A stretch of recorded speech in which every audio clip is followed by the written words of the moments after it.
के पाक भारत मैच में फौरी एक्शन ना लेने पर डायरेक्टर इंटरनेशनल अफेयर्स उस्मान वाहला को मुअत्तल कर दिया गया है। खबर आपको दे रहे हैं, पाक भारत मैच में फौरी एक्शन ना लेने पर डायरेक्टर इंटरनेशनल अफेयर्स उस्मान वाहला को मुअत्तल कर दिया गया है। पाक भारत मैच में फौरी एक्शन ना लेने पर डायरेक्टर इंटरनेशनल अफेयर्स उस्मान वाहला मुअत्तल कर दिए गए हैं। उस्मान वाहला ने फौरी तौर पर मैच रेफरी के मामले पर एक्शन क्यों नहीं लिया, ऐसा कहना है पीसीबी का। मजीद बताएंगे हमारे नुमाइंदे गुलाम मुर्तज़ा। जी गुलाम। तो उसमें फौरी तौर पर मैच रेफरी के इक़दाम पर एक्शन न लेने की बुनियाद पर डायरेक्टर इंटरनेशनल अफेयर उस्मान वाला को मुअत्तल कर दिया गया है।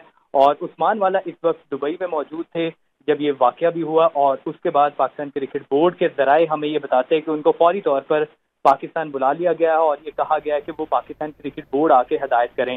तो ये पाकिस्तान क्रिकेट बोर्ड के ज़राए की जानिब से कहा गया है कि उन्होंने फौरी एक्शन क्यों नहीं लिया मैच रेफरी के मामले पर, और फौरी तौर पर इक़दाम क्यों नहीं किए, इस वजह से उन्हें मुअत्तल किया गया है और उन्हें फौरी तौर पर वापस बुला लिया गया और वो अभी मुअत्तल हैं। जी गुलाम मुर्तज़ा अपडेट कर रहे थे, आपका शुक्रिया।